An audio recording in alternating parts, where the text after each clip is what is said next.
രണ്ട് ഹലാലുകളെ സംബന്ധിച്ചാണ് മഹാനായ മുസ്അർ ബിൻ ഖുസാം റഹ്മത്തുള്ളാഹി അലൈഹി പറയുന്നത്.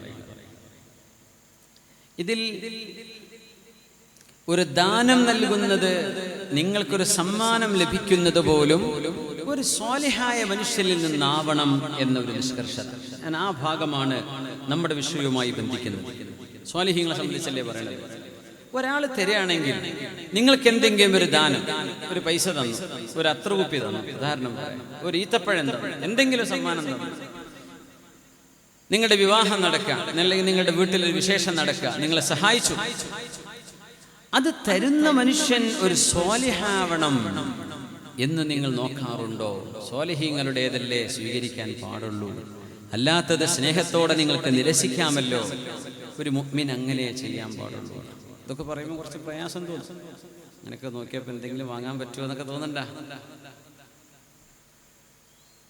എന്നാലും ഞാനൊന്ന് പരിശ്രമിക്കട്ടെ എന്നാ പറയേണ്ടത്. ഖുലു ഇൻഷാ അല്ലാഹ്, അങ്ങനെ പറയാം. ഞങ്ങളെ കൊണ്ടാവൂലേ എന്ന് പറയരുത്. ഞങ്ങൾ പരിശ്രമിക്കാം, ഞാനും പരിശ്രമിക്കണം. അല്ലാഹുവിന്റെ റസൂലിന്റെ ഹദീസാണ് നമ്മൾ ചർച്ച ചെയ്യാൻ പോകുന്നത്.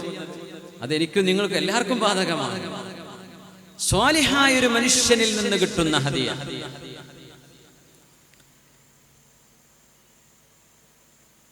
രണ്ട് കാര്യത്തിനാണ് സമ്മാനങ്ങൾ നൽകുക, ഹദിയ നൽകുക. ഒന്ന്, സ്നേഹം കൊണ്ട്, വെറും സ്നേഹം മാത്രം, വേറൊന്നും തിരിച്ചു പ്രതീക്ഷിക്കുന്നില്ല. എനിക്ക് ആ വ്യക്തിയെ ഇഷ്ടമാണ്, അപ്പൊ ഞാനൊരു ഹദിയ കൊടുക്കും. പിന്നെ ഇഷ്ടമാണ്, മൂപ്പരിന്ന് എന്തെങ്കിലുമൊക്കെ മൂപ്പര വഴിക്ക് ഒരു ഉപകാരം എനിക്ക് കിട്ടേണ്ടതുണ്ട്, അത് ഉദ്ദേശിച്ചു കൊണ്ടും കൊടുക്കാം. ഇങ്ങനെ രണ്ട് കാര്യങ്ങൾക്കാണ് കൊടുക്കാം, അല്ലേ?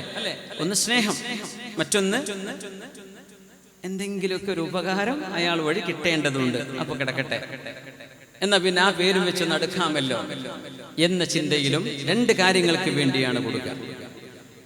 റസൂലുള്ളാഹി സ്വല്ലല്ലാഹു അലൈഹി വസല്ലം തങ്ങൾ പറയുമായിരുന്നു, തഹാദു ഫഇന്നൽ ഹദിയത തുദഇഫുൽ ഹുബ്ബ്. തഹാദു, നിങ്ങൾ പരസ്പരം സമ്മാനങ്ങൾ നൽകണമേ. പരസ്പരം അങ്ങോട്ടും കൊടുക്കണം, ഇങ്ങോട്ടും കൊടുക്കണം, രണ്ടുപേരും കൊടുക്കണം. ഒരാൾ വാങ്ങിക്കാൻ മാത്രം നിൽക്കരുത്.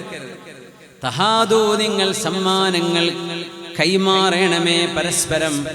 ഇന്നൽ ഹദിയത തുദഇഫുൽ ഹുബ്ബ, കാരണം സമ്മാനങ്ങൾ സ്നേഹത്തെ ഇരട്ടിയാക്കുമെന്ന് പുണ്യ റസൂൽ സ്വല്ലല്ലാഹു അലൈഹി വസല്ലം. സമ്മാനങ്ങൾ സ്നേഹത്തെ ഇരട്ടിയാക്കും. ഹദിയകൾ, ഒരു വീട് കുടിയിരിക്കുന്നു, നമ്മൾ ഹദിയ കൊടുക്കും, അല്ലേ? നമ്മുടെ നിയ്യത്തൊന്ന് നന്നാക്കിയാൽ മതി. കൊടുക്കുമ്പോ എന്താ പറയാ, ഞാൻ ഇപ്പൊ ഒരു കട്ടിൽ കൊടുക്കുന്നുണ്ട്, എന്റെ പുരപ്പണി നടന്നുകൊണ്ടിരിക്കുക, അപ്പൊ 2 കട്ടിൽ ഇപ്പൊ കിട്ടണം ഇയാളുടെ അടുത്ത് നിന്ന്, അപ്പൊ കിടക്കട്ടെ 1. അത് മോശമാണ്. നിങ്ങളുടെ ഉദ്ദേശം പോയി, കാശ് പോയി. അവിടെ ഉണ്ടാവോ? കാണേയില്ല. ലിസ്റ്റിൽ പോലും അല്ലാഹുവിന്റെ മലക്കൾ എഴുതുന്നില്ല. നേരെ മറിച്ച് എന്റെ കൂട്ടുകാരന് ഒരു ആവശ്യം വന്ന നേരമാണ്, ഞാൻ സഹായിക്കണം. തങ്ങൾ പറഞ്ഞു, നിഅമശ്ശൈഉൽ ഹദിയതു അമാമൽ ഹാജ.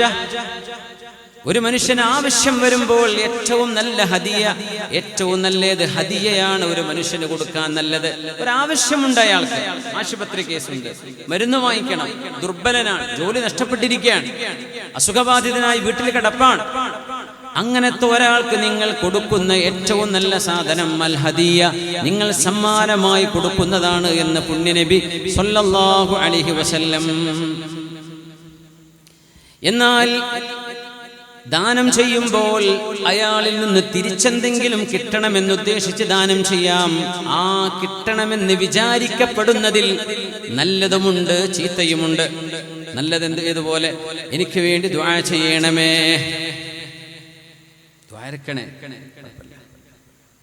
അല്ലെങ്കിൽ എനിക്ക് എന്തെങ്കിലും പഠിപ്പിച്ചു തരണമേ, അങ്ങനെ ഏതെങ്കിലും അള്ളാഹു ഇഷ്ടപ്പെടുന്ന ഒരു കാര്യത്തിന് വേണ്ടി നിങ്ങൾ ഹദിയ കൊടുക്കുന്നുണ്ടെങ്കിൽ കുഴപ്പമില്ല. എന്നാൽ അള്ളാഹു ഇഷ്ടപ്പെടാത്ത വല്ലതും ചെയ്യാനാണ് നിങ്ങൾക്ക് ദാനം ചെയ്യുന്നതെങ്കിൽ ആ ദാനം സ്വീകരിക്കരുതേ എന്ന് മഹാനായ റസൂലുള്ളാഹി സ്വല്ലല്ലാഹു അലൈഹി വസല്ലം. നിങ്ങൾക്ക് ഒരാൾ സ്നേഹത്തോടെ ഒരു ദാനം ചെയ്താൽ അതിന് പകരം നിങ്ങൾ കൊടുക്കണമെന്നും പഠിപ്പിച്ചിട്ടുണ്ട് നബി തങ്ങൾ സ്വല്ലല്ലാഹു അലൈഹി വസല്ലം. ആയിഷ ബീവി റളിയല്ലാഹു അൻഹ പറയുന്നു, കാന റസൂലുള്ളാഹി സ്വല്ലല്ലാഹു അലൈഹി വസല്ലം യഖ്ബലുൽ ഹദിയത വയുസീബു അലൈഹാ. നബി തങ്ങൾക്ക് സമ്മാനങ്ങൾ നൽകപ്പെടുമ്പോൾ അത് സ്വീകരിക്കുകയും അതിനു പകരം തിരിച്ചു കൊടുക്കുകയും നബി തങ്ങൾ ചെയ്യുമായിരുന്നു. അങ്ങനെയാണ് അന്ന് നബി തങ്ങൾ ഒരു മലഞ്ചെരുവിലൂടെ യാത്ര ചെയ്യുമ്പോൾ ഒരു അറാബിയുടെ വീട്ടിലേക്ക് കയറി ചെല്ലേണ്ടി വന്നു. മരുഭൂമികളിൽ അറാബികൾ ഉണ്ടാവും, ഇങ്ങനെ കാടിൽ താമസിക്കുന്നവർ. അപ്പോൾ ഒരു ഗ്ലാസ് വെള്ളം അല്ലെങ്കിൽ ഒരു കപ്പ് പാല് ഇതൊക്കെ അവിടെ ഉണ്ടാവുള്ളൂ. തങ്ങൾ അവിടെ ചെന്നിറങ്ങിയപ്പോൾ അല്ലാഹുവിന്റെ ഹബീബിനെ ആ മനുഷ്യൻ സഹായിച്ചു. നബി തങ്ങൾക്ക് കുടിക്കാൻ കൊടുത്തു, കഴിക്കാൻ കൊടുത്തു അയാളുടെ അടുത്തുള്ളത്. തങ്ങൾ പറഞ്ഞു, നിങ്ങൾ മദീനയിലേക്ക് വന്നാൽ എന്നെ ഒന്ന് കാണണേ എന്ന് നബി തങ്ങൾ പറയുകയും ചെയ്തു. എന്തിനെന്നറിയോ? തങ്ങൾക്ക് ചെയ്തു കൊടുത്തതിന് പകരം ചെയ്യാൻ. നിങ്ങളുടെ അടുത്ത് അപ്പം ഒന്നുമില്ല, യാത്രയിലാണ്. നിങ്ങൾ മദീനത്ത് വരുമ്പോഴേ എന്നെ ഒന്ന് കാണാതെ പോകരുതേ, എന്നെ വന്ന് കാണണം. ആ മനുഷ്യൻ വന്നു മദീനത്തേക്ക്, തങ്ങളുടെ അടുത്ത് വന്നു. തങ്ങളോട് പറഞ്ഞു, നബിയെ ഓർമ്മയുണ്ടോ അന്ന് മരുഭൂമിയിൽ? ആ ഓർമ്മയുണ്ട്. സല്ലി ഹാജതക, എന്താണ് നിങ്ങൾക്ക് വേണ്ടത് എന്ന് ചോദിച്ചോളൂ. അവർ പറഞ്ഞു, നബി എനിക്ക് പോകാൻ ഒട്ടകം വേണം, വാഹനം വേണം.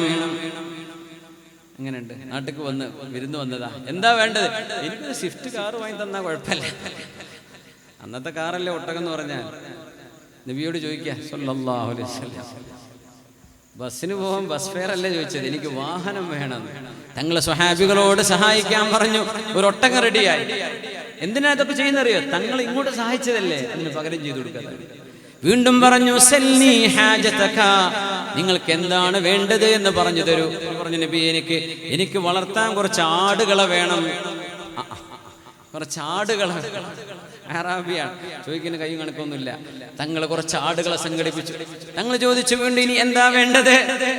നബിയെ ഒരു നായ വേണം, ഈ ആടുകളൊക്കെ നോക്കാൻ ഒരു നായ വേണം. ആടുകളൊക്കെ കന്നുകാലികളെ നോക്കാൻ ട്രെയിൻ ചെയ്യപ്പെട്ട നായകൾ, മുഖല്ലിബീൻ ഖുർആൻ പറഞ്ഞില്ലേ, അങ്ങനത്തെ നായകൾ, കൃഷിക്ക് ഉപയോഗിക്കുന്ന നായകൾ, കൃഷി സംരക്ഷിക്കാൻ.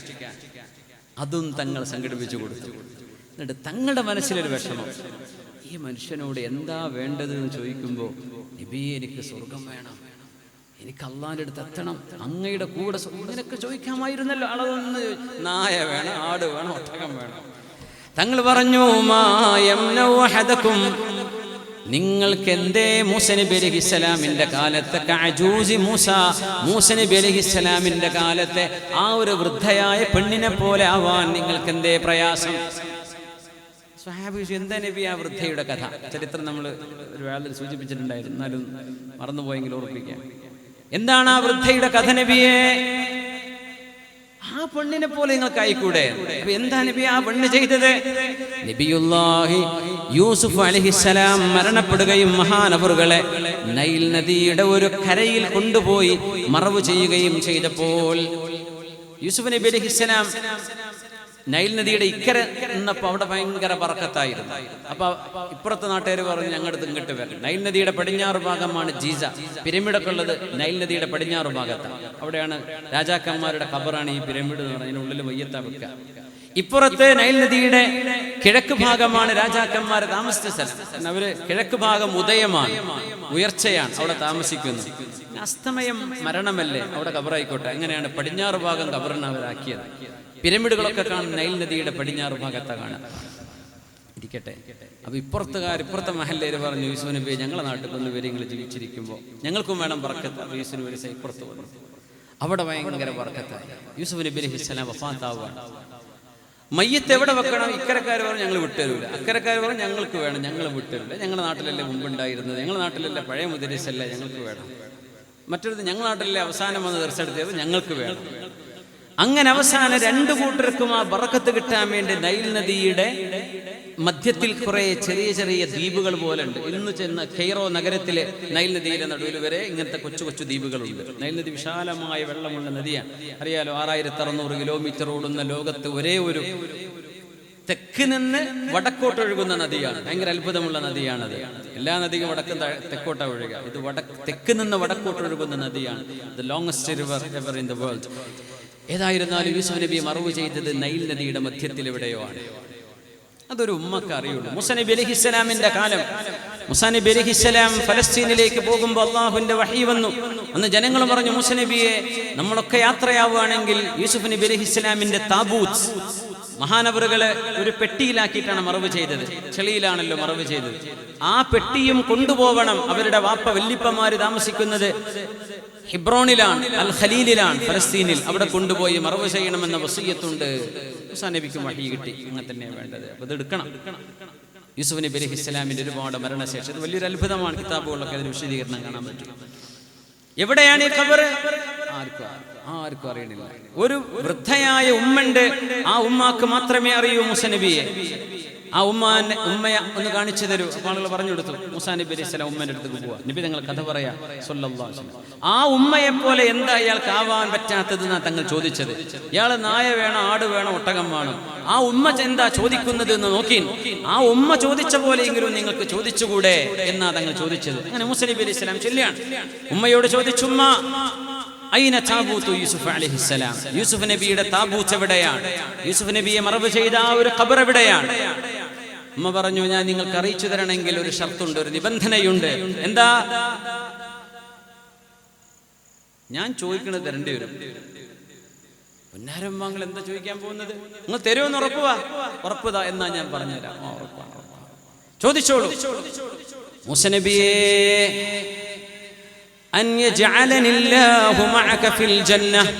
സ്വർഗത്തിൽ അള്ളാന്റെ പ്രവാചകരായ നിങ്ങളുടെ കൂടെ എനിക്ക് സ്വർഗത്തിൽ ഇരിക്കാൻ പറ്റണം. അത് തരാൻ പറ്റുമോ? ഞാൻ പറഞ്ഞുതരാം. മൂസാ നബി പറഞ്ഞു, പൊന്നാരുമ്മ, ആ ഖബർ ചൂണ്ടിക്കാണിച്ചു തരുന്ന ഇനി സ്വർഗമാണെന്നൊക്കെ പറഞ്ഞ കുറച്ച് ഓവറല്ലേ? ചെറിയൊരു ഡിസ്കൗണ്ട് ഒക്കെ ചെയ്തൂടെ? പറ്റൂല, എനിക്ക് തന്നെ വേണം. അള്ളാഹുവിന്റെ വഹി വന്നു. ഔഹല്ലാഹു ഇലാ മൂസാ അൻ ഖുൽ ലഹാ, മൂസാ നബിയേ, ആ പെണ്ണിനോട് പറഞ്ഞോളൂ, അൻതി റഫീഖി ഫിൽ ജന്ന, നിങ്ങൾ എൻ്റെ കൂടെ സ്വർഗ്ഗത്തിലുണ്ട് എന്ന് പറഞ്ഞോളൂ മൂസാ നബിയേ. ഫദല്ലത് അലാ ഖബരി. ആ നേരം മൂസാ നബി പറഞ്ഞു, എന്നാ ശരി, ഞാൻ അല്ലാഹുവിനോട് ദുആ ചെയ്യാം, സ്വർഗ്ഗം തരാൻ എന്ന് പറഞ്ഞിരും ഖബർ. അങ്ങനെ താബൂത്ത് കാണിച്ചു കൊടുത്തു. അതും ചുമന്ന് സീനാ മരുഭൂമിയിലൂടെ 1000ഓളം കിലോമീറ്റർ യാത്ര ചെയ്ത് ഇന്ന് യൂസുഫ് നബി അലൈഹി സ്വലാം കിടക്കുന്നത് സ്വന്തം വാപ്പയുടെ, വല്യാപ്പാന്റെ, അവരുടെ വാപ്പയുടെ കാലിന്റെ ചുവട്ടിലാണ്. ഹിബ്രോണിലെ മസ്ജിദിന്റെ താഴ്വാരത്ത്, ഹിബ്രോണിൽ ഖലീൽ ഇബ്രാഹിം അലൈഹി സ്വലാമിന്റെ ഖബർ കിടക്കുന്നത് ഫലസ്തീനിലാണ്. ജനിച്ചത് പഴയകാല ബാബിലോണിയ, ഇന്നത്തെ ഇറാഖിന്റെ സൈഡ് വരുന്ന തുർക്കിയുടെ ഭാഗം. പിന്നെ ആ പള്ളിയിലേക്ക് കടക്കുമ്പോൾ വലതുഭാഗത്ത് 2-3 സ്റ്റെപ്പ് കഴിഞ്ഞാൽ വലതുഭാഗത്ത് യൂസുഫ് നബിയുടെ ഖബറാണ്. മേലെ ചെന്ന സാറാ ബീവി, ഇബ്രാഹിം നബി, യാക്കൂബ് നബി, ഇസ്ഹാഖ് നബിന്റെ ഭാര്യ ഇഫ്കാ ബീവി, ഇവരൊക്കെ കിടക്കുന്ന ഒരേ പള്ളിയാണ്. അവിടേക്ക് കൊണ്ടുപോയതാണ്. അപ്പൊ നബി തങ്ങൾ പറയാണ്, ആ ഉമ്മ ചോദിച്ച പോലെ ചോദിച്ചുകൂടായിരുന്നോ? ആ ഉമ്മ ചോദിച്ചത് സ്വർഗമാണ്. അല്ലാഹു, എനിക്ക് സ്വർഗം വേണം നബിയെ, കുഞ്ഞു നബിയെ, സ്വർഗം എനിക്ക് തരണം, എനിക്ക് അങ്ങത് വാങ്ങിച്ചു തരണം. തങ്ങൾക്കത് കഴിയുമായിരുന്നു. സ്വല്ലല്ലാഹു അലൈഹി വസല്ലം. സല്ലി ഹാജതക. റബീഅത്ത് ഇബ്നു കഅബ് അൽ-അസ്ലമി റളിയല്ലാഹു അൻഹുവിനോടാണ്, നിങ്ങൾക്ക് എന്താ വേണ്ടത് ചോദിച്ചോളൂ. റബീഅ തങ്ങൾക്ക് ബുദ്ധിയുണ്ട്. മഹാൻ ചോദിക്കാൻ,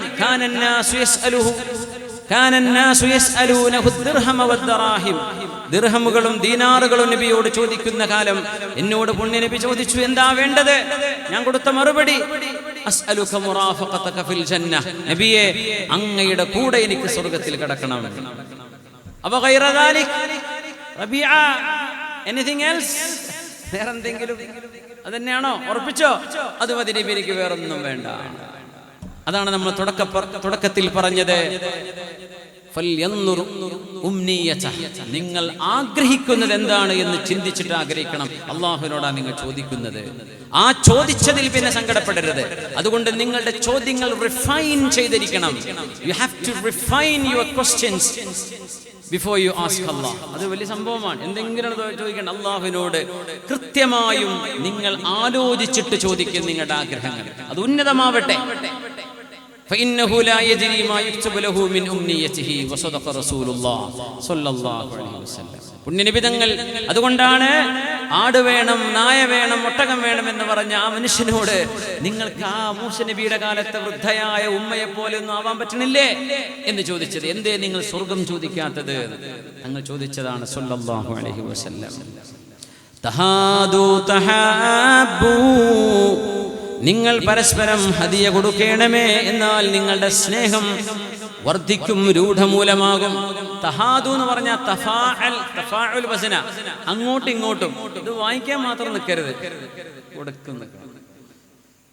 മഹാനായ സൈനുൽ ഉലമ ജർശരി ഉസ്താദ്, അല്ലാഹുവിന്റെ ഖബർ സ്വർഗ്ഗത്തോപ്പാക്കി കൊടുക്കട്ടെ. ക്ലാസ്സുകളിലൊക്കെ ഭയങ്കര തമാശ പറയും ഉസ്താദ്. ചിലതൊക്കെ നിരൂപണങ്ങളായിരിക്കും. അപ്പോൾ അധികം ഉസ്താദന്മാരെയാണ് നിരൂപിക്കുക. അപ്പോൾ ഒരു മോശമാക്കാനല്ല, ചില കാര്യം ഉസ്താദ് പറയാണ്, മൂല്യന്മാരൊക്കെ കൈക്കോട്ടുമാർക്കാണ്. മലപ്പുറം ഭാഷയല്ലേ കൈക്കോട്ട് എന്ന് പറഞ്ഞാൽ മനസ്സിലായോ? കൈക്കോട്ടുമാർ അത് ഇങ്ങോട്ട് വലിക്കാനേ പറ്റുള്ളൂ, ഇങ്ങോട്ട് കൊടുക്കാൻ പറ്റുള്ളൂ. അങ്ങനെ ആവരുത്. എന്താ പറയാ, കൈക്കോട്ടുമാർക്ക് ആവരുത്, കൊടുക്കാനും പഠിക്കണം. ഇങ്ങനെ ഇങ്ങോട്ട് ഇങ്ങനെ വാങ്ങാൻ മാത്രം ആയി പോകരുത്. ഉസ്താദന്മാരെ കുറ്റം പറയല്ലേ, തമാശ പറയുമ്പോൾ അങ്ങനെ പറഞ്ഞാൽ ഉസ്താദന്മാർക്ക് ഒരുപാട് കൊടുക്കുന്ന, ദാനം ചെയ്യുന്ന ഒരുപാട് ആളുകൾ. മഹാനായ ചെറുവാളൂർ ഉസ്താദിനെ മറക്കാൻ പറ്റൂല. സ്വന്തം കൈകളിൽ വരുന്ന ഹദിയകൾ കൊണ്ടാണ് ദാറുൽ തഖ്വ കോളേജ് ഇങ്ങനെ കെട്ടിപ്പടുത്തത് മഹാനവറുകൾ. എത്രയോ ആളുകളുടെ ഉസ്താദിന് കൊടുത്ത ദാനമാണ് ആ സ്ഥാപനം. മാഷാ അല്ലാഹ്. അങ്ങനെ എത്രയോ ആളുകൾ, എത്രയോ ഇവിടെ ഇരിക്കുന്നവർ, നമ്മൾ കാണാത്തവർ, നമ്മൾ അറിയാത്തവർ. അല്ലാഹു അഅലമു ബിഹിം. അല്ലാഹു തആല നമുക്ക് ഖൈർ ചെയ്യട്ടെ. തഹാദു. അതുകൊണ്ട് എന്ത് ചെയ്യണം? ഒരാളൊരു ഹദിയ തന്നാൽ ഇനി അടുത്തത് എപ്പോഴാണ് കിട്ടുക എന്നല്ല കാത്തിരിക്കേണ്ട. അതിനു മുമ്പ് അയാൾക്ക് എന്തെങ്കിലും അങ്ങോട്ട് കൊടുക്കാൻ വേണ്ടി ചിന്തിക്കണം. അപ്പോഴാണ് സ്നേഹം ഉണ്ടാവുക. തഹാദു. ഈ ഹദീസിന്റെ ആശയമാണ് നമ്മുടെ നാട്ടിലെ ചില മാമൂലുകളായിട്ട് പരിണമിച്ചു പോയത്. എങ്ങനെ?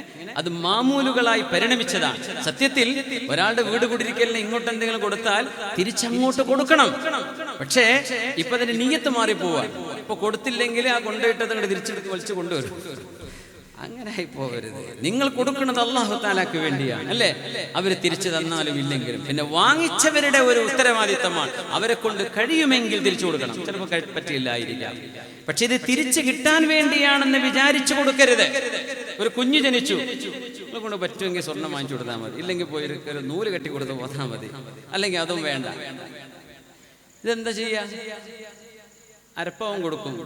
മോളെ കല്യാണം വരുന്നുണ്ട്, അപ്പൊ ഒരു പവനായിട്ട് ഇത് കിട്ടൂലേ, അപ്പൊ ആ കാര്യങ്ങൾ ലാഭമായല്ലോ. ഈ നിയ്യത്തും വെച്ചിട്ടാ കൊടുക്കണത്. പോയി മക്കളെ, പോയി, കാശ് പോയി, അള്ളാഹിന്റെ അടുത്ത് കിട്ടൂല. അത് ദയവ് ചെയ്ത് ഈ മാമൂല്, ഈ സുന്നത്ത് ചെയ്യും. എങ്ങനെ? നിങ്ങൾ ഒരാളെ സന്തോഷിപ്പിക്കാൻ വേണ്ടി കൊടുക്കുന്നു, അൽഹംദുലില്ലാഹ്, അവര് പറ്റുകയാണെങ്കിൽ ചെയ്തോട്ടെ, ഇല്ലെങ്കിൽ വേണ്ട. നമ്മൾ ചെയ്തത് അള്ളാഹുവിന് വേണ്ടിയാണ്. നമ്മൾ ചെയ്തത് അള്ളാഹുവിന് വേണ്ടി, തിരിച്ചു കിട്ടാനല്ല. തിരിച്ച് നിങ്ങൾ പ്രതീക്ഷിക്കുകയേ ചെയ്യരുത്. നിങ്ങൾ കൊടുക്കുന്നെങ്കിൽ അള്ളാഹുക്ക് വേണ്ടി മാത്രം കൊടുത്തോളി, എന്നല്ലാതെ മാമൂലിന് വേണ്ടി കൊടുത്താൽ കാശങ്ങ് പോയി പോകും. അള്ളാഹുവിന്റെ അടുത്തൊന്നും ഉണ്ടാവില്ല. തഹാദു തഹാബു. നിങ്ങൾ പരസ്പരം ഹദിയ കൊടുക്കണം. ആ ഹദിയകൾ നിങ്ങളുടെ സ്നേഹം വർദ്ധിപ്പിക്കും. സ്നേഹം വർദ്ധിപ്പിക്കും. അത് ചെറിയൊരു ഭക്ഷണമാവട്ടെ, ഒരു ചെറിയ ഒരു പൂവായിരിക്കട്ടെ. അങ്ങനെ കണ്ടല്ലോ, നിങ്ങളുടെ ഒരു വെഡിങ് ആനിവേഴ്സറിയാണ്, അതിനൊന്നും ഹറാമും വിദഗ്ധമൊന്നും ഇല്ല. ഒരു സമ്മാനം കൊണ്ട് കൊടുത്തു നിങ്ങളുടെ ഭാര്യയ്ക്ക്, എന്താ ഒരു കുഴപ്പമില്ല. നിങ്ങളുടെ ഉമ്മയും വാപ്പയും കല്യാണം കഴിഞ്ഞ ദിവസമാണ്, ആയിക്കോട്ടെ, ഉമ്മാക്കും വാപ്പാക്കോ 70-80 വയസ്സായിട്ടുണ്ടാവും, എന്നാലും ഒരു സന്തോഷത്തിന് രണ്ടാൾക്കും 2 മുണ്ടും വസ്ത്രങ്ങളൊക്കെ ഉമ്മാക്കും വാങ്ങിച്ചു കൊടുത്തു. മാഷാ അല്ലാഹ്, സന്തോഷമാണ്. മക്കൾ ഉമ്മാക്കും വാപ്പാൻ കൊടുക്കുന്ന സമ്മാനങ്ങൾ നമ്മൾ അങ്ങനെയൊക്കെ ചെയ്യാറുണ്ടോ? നമുക്കത് അറിയുന്ന പോലും ഉണ്ടാവില്ല. നമുക്ക് തന്നെ നമ്മുടെ വെഡിങ് ആനിവേഴ്സറി അറിയാറില്ല. ദിവസം കഴിഞ്ഞ ശേഷം കഴിഞ്ഞ മാസമായിരുന്നല്ലേ എന്ന് ആലോചിക്കാറുള്ളത്. പക്ഷേ ചില വിശേഷപ്പെട്ട ദിവസങ്ങൾ ഓർത്തു വെക്കുന്നതിന് കുഴപ്പമൊന്നുമില്ല. സന്തോഷം ഉണ്ടാവട്ടെ, സമ്മാനങ്ങൾ കൈമാറണം. തഹാദു. നിങ്ങൾ ഹദിയകൾ അങ്ങോട്ടും ഇങ്ങോട്ടും കൊടുക്കണം. ഉഹ്ദു എന്നല്ല, ഉഹ്ദു എന്ന് പറഞ്ഞാൽ അങ്ങോട്ട് കൊടുക്കാന്ന. തഹാദു, അങ്ങോട്ടും കൊടുക്കണം, ഇങ്ങോട്ടും കിട്ടുകയും വേണം. നിങ്ങൾ അങ്ങനെ രണ്ടും സ്നേഹങ്ങൾ കൈമാറണം. തഹാബു, നിങ്ങൾക്കിടയിൽ സ്നേഹമുണ്ടാവും. അതുമാത്രമല്ല, അല്ലാഹുവിന്റെ ഹബീബ് പറഞ്ഞു, ഫഇന്നൽ ഹദിയത തുദഇഫുൽ ഹുബ്ബ വതദ്ഹബു ബിഗവായിലിസ് സുദൂർ.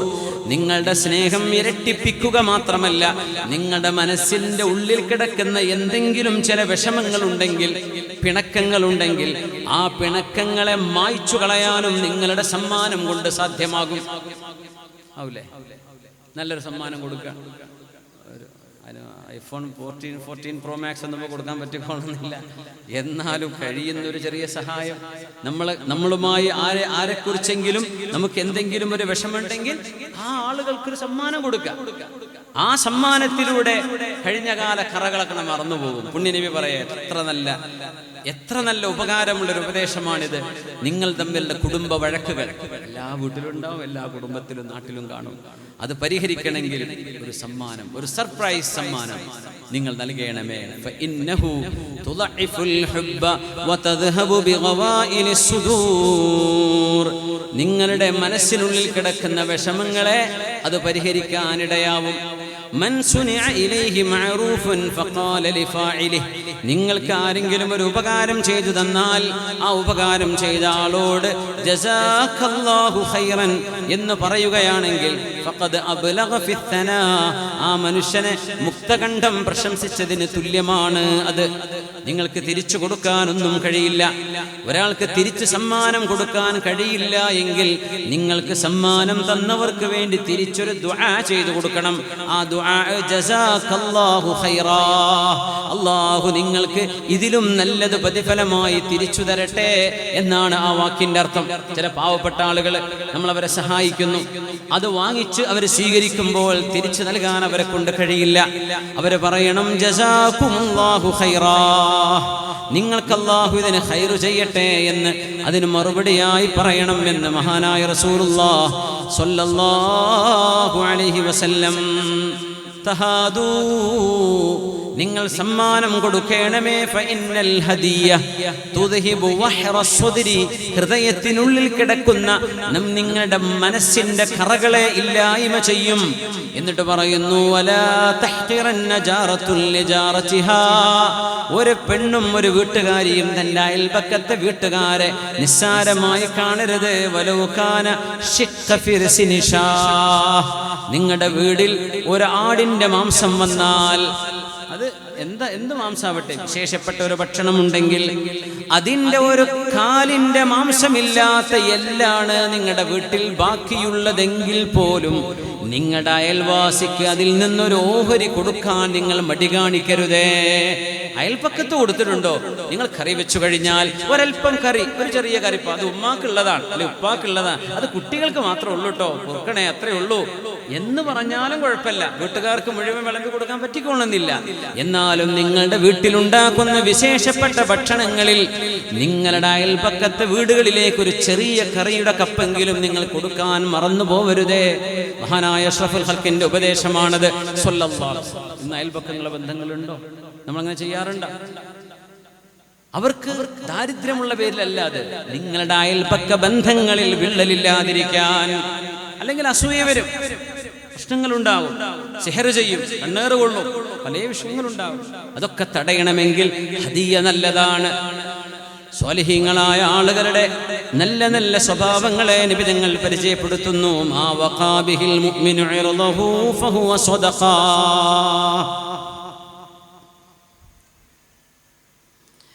ഇവിടെ ചെറിയൊരു വിഷയം വരാറുള്ളത്, നമ്മളിപ്പോ ഒരു പഞ്ചായത്തിൽ ചെന്നിട്ട് ഒരു കാര്യം നേടിയെടുക്കണമെങ്കിൽ കൈക്കൂലി കൊടുക്കേണ്ട അവസ്ഥ ഉണ്ട് ഇപ്പോൾ അല്ലേ? എല്ലായിടത്തും കൈക്കൂലിക്ക് കാത്തിരിക്കുക ഓഫീസർമാർ. വല്ല അന്വേഷണവും വരുമോ എന്നൊക്കെ സാധ്യത ഉണ്ടെങ്കിൽ, പിടിക്കപ്പെടുമോ എന്നൊക്കെ ഉണ്ടെങ്കിൽ മാത്രമേ ഒരു നല്ല കുട്ടികളായി നിൽക്കുന്നു. അല്ലെങ്കിൽ തലയിൽ ചൊറിഞ്ഞാൽ അതൊക്കെ അങ്ങനത്തെ സിഗ്നലുകൾ ഉണ്ടെന്ന് കേട്ടത്. അല്ലാഹു അലം. നമ്മൾ എന്ത് ചെയ്യണം? അതിപ്പോൾ ഹറാമാവോ? നമ്മൾ എന്താ ചെയ്യുക? എന്ത് ചെയ്യും?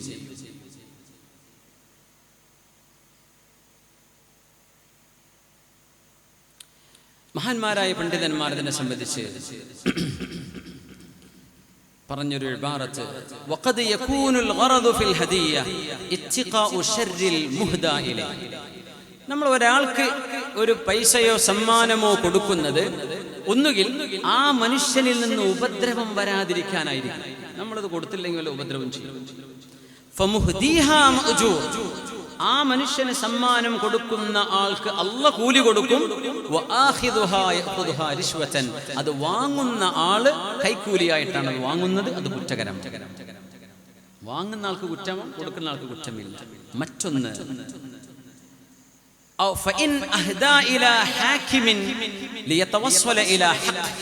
നിങ്ങളുടെ ഒരു അവകാശം നേടിയെടുക്കാൻ നിങ്ങൾക്കൊരു പേപ്പർ സൈൻ ചെയ്ത് കിട്ടണം. അത് നിങ്ങളുടെ പൗരൻ എന്ന നിലയിൽ നിങ്ങളുടെ അവകാശമാണ്. പക്ഷെ മൂപ്പര് സൈൻ ചെയ്യണമെങ്കിൽ ഇപ്പുറത്തൊരു 10,000 വെച്ച് കൊടുത്തേ പറ്റൂ.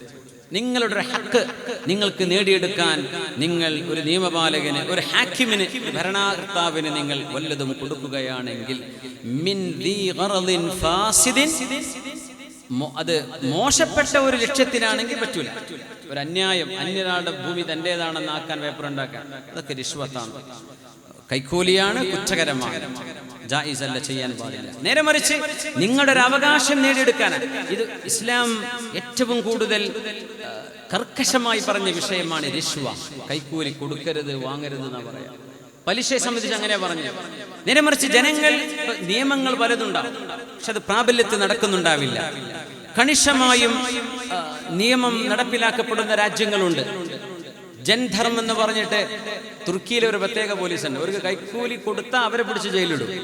അങ്ങനത്തെ പോലീസുകാരാണ് അവർ. ജൻധർമ്മ എന്നവരെ പറയാം. ജൻധർമ്മ പോലീസ് എന്ന് പറഞ്ഞാൽ ഒന്നിനും പോകില്ല.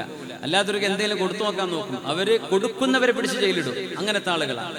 അതൊരു രാജ്യത്തിന്റെ ഏറ്റവും നല്ല ഗുണമാണ്, നിയമപാലകന്മാർ നിയമം പാലിക്കുന്നു എന്ന് പറയുന്നത്. അപ്പോ ഒരു മനുഷ്യന് ഒരാളുടെ പൗരന്റെ ഒരു അവകാശം നേടിയെടുക്കണമെങ്കിൽ അവർക്ക് എന്തെങ്കിലും ഹദിയ കൊടുത്തേ പറ്റൂ എന്നുണ്ടെങ്കിൽ ഫൽ ഇഹ്ദാഉ ജായിസുൻ, ആ കൊടുക്കൽ ജായിസാണ്. വഖബൂലുൽ ഹദിയത്തി ഹറാം, അത് വാങ്ങിക്കൽ ഹറാമാണ്. ശറഈന്റെ വീക്ഷണം അതാണ്. അയാൾക്കത് വാങ്ങിക്കൽ ഹറാമാണ്. അയാളത് വാങ്ങിക്കേണ്ട ആളല്ല, അയാൾ ഗവൺമെന്റ് ശമ്പളം കൊടുക്കുന്നുണ്ട് ഈ പണി ചെയ്തു കൊടുക്കാൻ. അയാളത് വാങ്ങിക്കൽ ഹറാമാണ്. നിങ്ങൾ കൊടുക്കുന്നത് നിങ്ങൾ നിരപരാധികൾ. നിങ്ങൾക്ക് എന്ത് ചെയ്യാൻ പറ്റും? കൊടുത്തില്ലെങ്കിൽ സാധനം ഒപ്പിട്ട് കിട്ടൂലല്ലോ. ഒരിക്കലും കൈക്കൂലിയെ പ്രോത്സാഹിപ്പിക്കാനല്ല. ഒരു മനുഷ്യന്റെ അവകാശങ്ങൾ ഇത് കൊടുത്തെങ്കിലേ നടക്കൂ എന്നാണ് സിസ്റ്റമെങ്കിൽ ഒരു മുഅ്മിനായ മനുഷ്യൻ എന്ത് ചെയ്യും? അവരുടെ ഈ അമലിന്റെ വിധി എന്താണ്? കർമ്മശാസ്ത്ര പണ്ഡിതന്മാർ പറയാം, അവർ മജ്ബൂറാണ്, നിർബന്ധാവസ്ഥയിലാണ്. എന്ത് ചെയ്യാൻ പറ്റും? ജായിസാണ്, പക്ഷെ അത് വാങ്ങിക്കുന്ന ആൾ ഹറാമാണ്. എന്നോട് ഇന്ന് ഞങ്ങൾ ഷൊർണൂരായിരുന്നു എൻ്റെ കൂട്ടുകാരൻ, തമാശക്കാരനാണ്. ഇവർ പറഞ്ഞു 30 ലക്ഷം രൂപ അയാളുടെ അവകാശം ഏതോ ഒരു അദ്ദേഹത്തിന്റെ സർവീസിന് കിട്ടേണ്ടത് ഗവൺമെന്റിൽ നിന്ന് വാങ്ങിക്കാൻ 1.5 ലക്ഷം കൈക്കൂലി വേണമെന്ന് വാങ്ങിച്ച് പറഞ്ഞ ഒരാൾ. അയാൾക്ക് 1.5 ലക്ഷം കൊടുത്തു. അതിന് മൂപ്പര് പറയാണ്, ഒരു വീട് വേണം, വീടിൻ്റെ അടുത്ത് പള്ളി വേണം കേട്ടോ. അങ്ങനത്തെ ഒരു വീട് നോക്കിയിട്ട് വാടക ഉണ്ട്, 40 ലക്ഷത്തിന് വീട് കിട്ടാണ്ടെങ്കിൽ പറയണേ, തൊട്ടടുത്ത് പള്ളി വേണം. ആരെ ഈ പള്ളി വേണമെന്ന് പറയണത്? ഈ കൈക്കൂലി വാങ്ങിച്ച മനുഷ്യൻ. ഉപരി പറയാം, എൻ്റെ അടുത്ത് നിന്ന് 1.5 ലക്ഷം വാങ്ങി. അപ്പൊ എത്ര ആടുന്ന് ഇയാൾ വാങ്ങിച്ചിട്ടുണ്ടാവും, പക്ഷെ ആൾക്ക് പള്ളി വേണം അടുത്ത്. എന്ത് പള്ളി, എന്ത് നിസ്കാരം? ഇവരൊക്കെ ആരെയാ ഇബാദത്ത് ചെയ്യുന്നത്? ആരെയാ സുബ്ഹാനല്ലാഹ്. ആലോചിച്ച് നോക്കി. ഹദിയകളെ സംബന്ധിച്ച് പറഞ്ഞ നബി തങ്ങളുടെ ഹദീത്തുകൾ വളരെ മനോഹരമാണ്. ഇവിടെ തന്നെ പറയുമ്പോഴേ സ്വാലിഹീങ്ങളായ ആളുകളുടെ ഇടപെടലുകൾ, സജ്ജനങ്ങളിൽ നിന്ന് നൽകപ്പെടുന്ന ഹദിയകൾ, നല്ല ഉദ്ദേശത്തിൽ അവർ നൽകുന്നത് സ്വീകരിക്കാം. അവരുടെ ഹദിയ ജായിസാണ്. ഒരു മനുഷ്യന് ദുനിയാവിൽ ലഭിക്കുന്ന ഹലാലുകളിൽ പ്യൂർ 2 ഹലാലുകളെന്ന് കണ്ണു ചിമ്മി പറയാൻ പറ്റുന്നത് എന്ന് പറഞ്ഞ മഹാനായ മുസഇർ ഇബ്നു ഖുജാം റഹ്മത്തുള്ളാഹി അലൈഹി പറഞ്ഞ ആ ഒരു സ്റ്റേറ്റ്മെന്റിൽ നിന്നാണ് നമ്മൾ ചർച്ചകൾ തുടങ്ങിയത്. 2 ഹലാലുകൾ. ഒന്ന്, യൂഫ്രട്ടീസിൽ നിന്ന് വെള്ളം കുടിക്കുക. ഏത് അരുവിയിൽ നിന്നും പുഴയിൽ നിന്നും നിങ്ങൾ വെള്ളം കുടിക്കുന്നത് ഒന്നും കുഴപ്പമില്ല, കുടിക്കാൻ പറ്റുന്നതാണെങ്കിൽ കുടിച്ചാൽ മതി. കണ്ടാമിനേറ്റഡ് ആണെങ്കിൽ കുടിക്കണ്ട, പറ്റുന്ന വൃത്തിയുള്ള വെള്ളമാണ്, കുടിച്ചോളൂ. പിന്നെ ഒരു സ്വാലിഹായ മനുഷ്യൻ നിങ്ങൾക്ക് നൽകുന്ന ഹദിയ. അവിടെ എന്ത് മനസ്സിലായി? എന്തെങ്കിലും ഹറാം ബിസിനസ് ഉള്ള ആളുകൾ, അള്ളാഹുവിന് ഇഷ്ടമില്ലാതെ ജീവിക്കുന്ന ആളുകൾ, വളരെ സ്നേഹത്തോടുകൂടെ നിങ്ങൾ അത് നിരസിച്ചേക്കണം. അത് നിങ്ങൾ വാങ്ങിച്ചു വെച്ചാൽ എന്താ അതിനർത്ഥം? ആ മനുഷ്യൻ ചെയ്യുന്ന തിന്മകളെ നിങ്ങൾ അനുകൂലിക്കുന്നു എന്നതിനർത്ഥം വരും, പ്രത്യേകിച്ച് പണ്ഡിതന്മാർ അത് സ്വീകരിക്കുമ്പോൾ. അതുകൊണ്ട് നിങ്ങൾ കാര്യഗൗരവത്തിലെടുക്കണേ. സ്വാലിഹീങ്ങളുടേതേ നിങ്ങൾ സ്വീകരിക്കാവൂ, സ്വോദ്ദേശപരമായി നൽകപ്പെടുന്നത് എന്ന് മഹാനായ റസൂലുള്ളാഹി സ്വല്ലല്ലാഹു അലൈഹി വസല്ലം. മഹാനായ അബൂ നഈം അൽ-അസ്ഫഹാനി ഹില്യത്തുൽ ഔലിയായിൽ മഹാനായ അൽ ഹസനുൽ ബസ്രി റഹ്മത്തുള്ളാഹി അലൈഹി ഉദ്ധരിക്കുകയാണ്, അന്നഹു തല, ലോക പ്രശസ്തനായ ഹദീസ് പണ്ഡിതൻ ഹസനുൽ ബസ്രി റളിയല്ലാഹു അൻഹു റഹ്മത്തുള്ളാഹി അലൈഹി, മഹാനവറുകൾ താബിഈയാണ്. അവർ ഓതുകയാണ്, യാ അയ്യതുഹൻ നഫ്സുൽ മുത്മഇന്ന. ഇത് പറയുമ്പോൾ മഹാനായ സമസ്തയിലെ ജമീഅത്തുൽ ഉലമയുടെ മുൻകാല പ്രസിഡന്റായിരുന്ന മഹാനായ കണ്ണിയത്ത് അഹ്മദ് മുസ്ലിയാർ റഈസുൽ മുഹഖഖീൻ അവരുകളെ ഓർത്തുപോവുകയാണ്. വയനാട്ടിൽ നിന്ന് കിട്ടുന്ന ഒറിജിനൽ ചായപ്പൊടിയാണ് ഉസ്താദ് എന്ന് പറഞ്ഞ് എത്രയോ 5 കിലോ അങ്ങനെ മറ്റും കൊണ്ടുപോയി കൊടുത്തപ്പോൾ മഹാനവറുകൾ വീട്ടുകാരോട് വിളിച്ചു പറയാ, കുട്ടികളെ, നിങ്ങൾക്ക് കുടിക്കാനുള്ളതല്ല, എന്നെ കാണാൻ ഇവിടെ വരുന്ന വിസിറ്റ് വരുന്ന അതിഥികൾക്ക് ചായ ഉണ്ടാക്കാന്ന് പറഞ്ഞിട്ടാണോ എന്നെ ഏൽപ്പിച്ചത്. അതുകൊണ്ട് നിങ്ങൾ കുടിക്കുന്ന ചായക്ക് ചായപ്പൊടി എടുക്കരുത് കേട്ടോ. കാരണം എന്താ ചെയ്തത്? ആ കൊടുത്ത ആള് പറഞ്ഞ വാക്കാണ്. അയാൾ പറഞ്ഞു, നിങ്ങളുടെ അടുത്ത് ഒരുപാട് ആൾക്കാർ വരുന്നല്ലേ, മിനിമം കട്ടൻ ചായ ഉണ്ടാക്കാൻ തന്നെ പഞ്ചസാരയും ചായപ്പൊടിയും വേണ്ടേ, അതുകൊണ്ട് ഉസ്താദെ നിങ്ങളുടെ അടുത്തേക്ക് വരുന്ന ചായപ്പൊടി ഇതാ എൻ്റെ വക. അയാൾ പറഞ്ഞു പോയി. പക്ഷെ മഹാനവറുകൾ വീട്ടുകാർക്ക് പോലും അതിന് ചായ കുടിക്കാൻ കൊടുത്തിട്ടില്ല. എന്റെ ലക്ഷ്യം മറ്റൊന്നാണ്, നിങ്ങൾക്ക് പറ്റില്ല. അവരാണ് സമസ്തയെ നയിച്ചത് എന്ന് പറയുമ്പോൾ നമുക്ക് അഭിമാനമാണ്. യാ അല്ലാഹ്, ആ സൂക്ഷ്മത വല്ലാത്തൊരു സൂക്ഷ്മതയല്ലേ അത്. അതുകൊണ്ടാണ് മഹാനവറുടെ ജീവിതത്തിൽ ഒരുപാടുണ്ട്. നമ്മുടെ മഹത്തുക്കളായ സജ്ജനങ്ങളായ സംസ്ഥയുടെ ആ ഒരു രാജവീഥിയിൽ കഴിഞ്ഞു പോയ ഒരുപാട് മഹത്തുക്കളുടെ ഉദാഹരണങ്ങൾ പറയാനുണ്ട്. സൂക്ഷ്മതയാണ് ഏറ്റവും വലിയ സമ്പാദ്യം. അള്ളാഹു നമുക്ക് നൽകട്ടെ. പൈസയല്ല, പൈസ ആർഭാടങ്ങളൊക്കെ ആർക്കും ഉണ്ടാക്കാൻ പറ്റും. സൂക്ഷ്മത ഉണ്ടാക്കാൻ പറ്റുന്നുണ്ടോ എന്നതാണ് വിഷയം. കാശുണ്ടാക്കാൻ ഒരു പണിയില്ല. അത്യാവശ്യം നാവും ഒരു സാമർഥ്യം ഉണ്ടെങ്കിൽ പൈസ ഉണ്ടാക്കാൻ പറ്റും. പക്ഷേ സാമർഥ്യം ഉണ്ടാക്കൽ ഇൽമും തഖ്വയും ഉണ്ടെങ്കിലേ സാധിക്കുകയുള്ളൂ. അതുള്ളിടത്താണ് നമ്മൾ നിൽക്കേണ്ടത്. അതുള്ളിടത്താണ് അള്ളാഹുവിന്റെ പൊരുത്തുണ്ടാവുക. അള്ളാഹു സുബ്ഹാനഹു വതആല കൂനൂ മഅസ് സ്വാദിഖീൻ എന്ന് പറഞ്ഞ പോലെ സജ്ജനങ്ങളുടെ, സത്യം പറയുന്ന നല്ല മനുഷ്യരുടെ സുഹ്ബത്ത്, സ്വാലിഹീങ്ങളുടെ സുഹ്ബത്ത് അള്ളാഹു നമുക്ക് നൽകട്ടെ. ആമീൻ യാ റബ്ബൽ ആലമീൻ. ഹസനുൽ ബസ്രി തങ്ങൾ ഓതുകയാണ്, യാ അയ്യതുഹൻ നഫ്സുൽ മുത്മഇന്ന, ശാന്തി പൂണ്ട് കിടക്കുന്ന ശരീരമേ, അള്ളാഹുവിൽ തൃപ്തിയായി കിടക്കുന്ന ആത്മാവേ എന്ന സൂറത്തുൽ ഫജ്റിലെ ആയത്ത്. എന്നിട്ട് പറഞ്ഞു, അന്നഫ്സുൽ മുഅ്മിന ഇത്മഅന്നത ഇലല്ലാഹ് വതുമഅന്ന ഇലൈഹാ. ആരാണ് ശാന്തി പൂണ്ട് കിടക്കുന്ന ആത്മാവെന്നറിയുമോ? മുഅ്മിനത്തായ അള്ളാഹുവിൽ വിശ്വസിക്കുന്ന ഒരു ശരീരമാണത്. ആണിന്റെയും പെണ്ണിന്റെയും ശരീരം. അള്ളാഹുവിനെ വിശ്വസിക്കുക. പടച്ചതമ്പുരാനാണ് എന്നെ ജനിപ്പിച്ചത്, എന്നെ മരിപ്പിക്കുന്നത്, എന്നെ ജീവിപ്പിക്കുന്നത്, എന്നെ നിയന്ത്രിക്കുന്നത്, എന്നെ നടത്തിക്കുന്നത്. അവന്റെ കയ്യിലാണ് മഖാലീദുസ് സമാവാതി വൽ അർദ്, ആകാശഭൂമികളുടെ മുഴുവൻ താക്കോലുകൾ അള്ളാഹുവിന്റെ കയ്യിലാണ് എന്ന് വിശ്വസിക്കുന്ന ആളാണ് മുഅ്മിൻ. ഇത്മഅന്നത ഇലല്ലാഹ്, അള്ളാഹുവിൽ മനസ്സ് പൂണ്ട് കിടക്കുന്ന ആളുകൾ, അള്ളാഹുവിൽ ആശ്വസിക്കുന്നവർ. ഒരു രോഗം വന്നു, അള്ളാഹുവേ നീയാണ് എന്നെ പരീക്ഷിച്ചത്, ഞാൻ പൊരുത്തപ്പെട്ടു റബ്ബേ. സമ്പത്തുണ്ട്, അൽഹംദുലില്ലാഹ്. ദാരിദ്ര്യമുണ്ട്, അൽഹംദുലില്ലാഹ്. വിഷമങ്ങളുണ്ട്, അൽഹംദുലില്ലാഹി അലാ കുല്ലി ഹാൽ. വിഷമങ്ങൾ ഉണ്ടാകുമ്പോൾ പറയുന്ന അൽഹംദുലില്ലാഹയാണ്, അൽഹംദുലില്ലാഹി അലാ കുല്ലി ഹാൽ. എന്താ റാഹത്തല്ലേ? അസുഖമുണ്ടോ? അപ്പോഴും പറയാം അൽഹംദുലില്ലാഹി അലാ കുല്ലി ഹാൽ.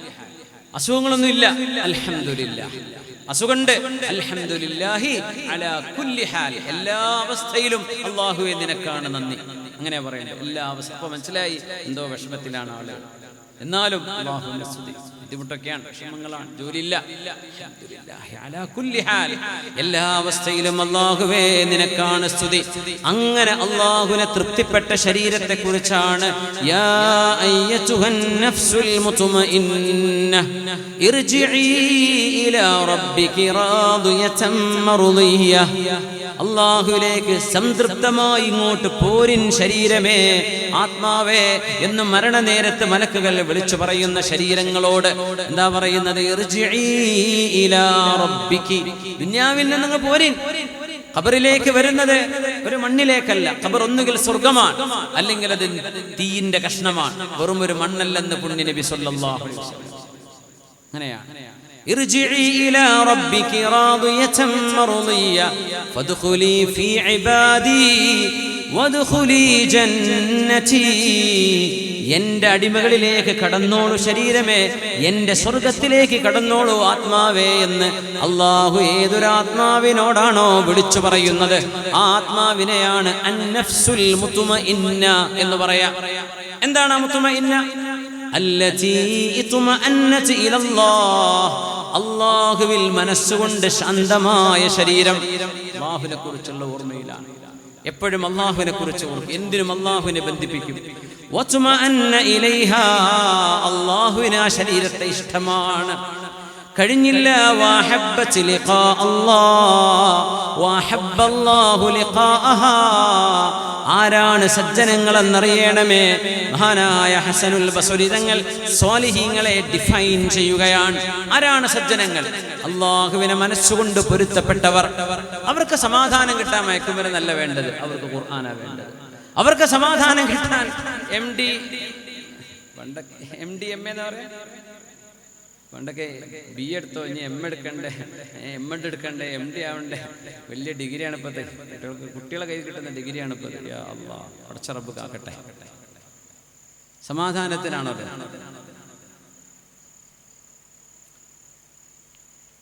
ഇന്നല്ലാഹ ലം യജ്അൽ ശിഫാഅൻ ഫീമാ ഹറം.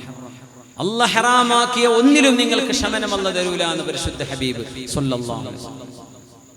മയക്കുമരുന്നിനെങ്ങാനും നമ്മളെ മക്കൾ പെട്ടുപോയിട്ട് മക്കളെ ദയവ് ചെയ്ത് അള്ളാഹുവിനെ ഓർത്ത് നിർത്തിക്കോളി. ഇല്ലേ 10 കൊല്ലം കൊണ്ട് അടിച്ചു പോകും, ഉറപ്പാണ്. ഇപ്പോഴത്തെ സ്റ്റഡിയെ പറയുന്നത് മയക്കുമരുന്ന് അടിമകളായ ഇപ്പോഴത്തെ ജനറേഷൻ 10 കൊല്ലം കൊണ്ട് ഭൂമി കാലിയാവും. 10 കൊല്ലം ആയുസുള്ളൂ. ശരീരത്തിന് അത്രേ സഹിക്കാൻ പറ്റുള്ളൂ. മയക്കുമരുന്ന് അടിച്ചു കയറ്റല്ലേ, ഹാർട്ടിനും ലിവറിനും ലങ്സിനും താങ്ങാൻ കഴിയില്ല. 10 കൊല്ലം വരെയൊക്കെ പിടിച്ചേക്കാൻ പറ്റും, പിന്നെ അടിച്ചു പോകും. വലിയൊരു ഭയപ്പാടാണത്, വലിയ ചോദ്യചിഹ്നം. അടുത്തൊരു തലമുറയിൽ യുവജനങ്ങൾ ഉണ്ടാവില്ല എന്ന് പറഞ്ഞാൽ എന്താവും? ഒന്നുകിൽ അതിന് റെഡി ആയിക്കും, അള്ളാഹുവിനെ വേണ്ടെങ്കിൽ പിന്നെ നരകത്തിന് റെഡി ആയിക്കും. ഇല്ലേ എനിക്ക് വിഷമവും വേദനയുമുണ്ട്, എന്റെ ശരീരത്തിന്റെ ആശ്വാസം അല്ലാഹുവേ, ഒരു വുളൂ ചെയ്ത് നിന്റെ മുമ്പിൽ വന്ന് അല്ലാഹു അക്ബർ എന്ന് തക്ബീർ ചൊല്ലി നിസ്കരിക്കുമ്പോൾ എനിക്ക് സമാധാനമാണ്. എല്ലാവരും ഉറങ്ങാണ്, വുളൂ എടുത്ത് മുസല്ല വിരിച്ച് അവിടെ ഇരുന്ന് അള്ളാഹുവിന് വേണ്ടി 1001 സുബ്ഹാനല്ലാഹ്, അത്ര തന്നെ അൽഹംദുലില്ലാ. അല്ലാഹു ഉദാഹരണം പറയാം, എത്രയാണ് നിങ്ങൾ കൊണ്ട് പറ്റുന്നത്? റബ്ബിന്റെ മുമ്പിൽ ഇരുന്ന് കരയുമ്പോൾ കിട്ടുന്ന ഒരു സമാധാനം, അത് മുഅ്മിനിന്റെ മാത്രം അവകാശമാണ്, അല്ലാത്തവർക്ക് അത് കിട്ടൂല. അല്ലാഹു ആ ശരീരത്തെ ഇഷ്ടപ്പെടും, ആ ശരീരത്തിന് അല്ലാഹുവിനെ ഇഷ്ടമാണ്. അതാണ് സജ്ജനങ്ങൾ, അവർക്ക് സ്വർഗ്ഗം ഉറപ്പാണ്.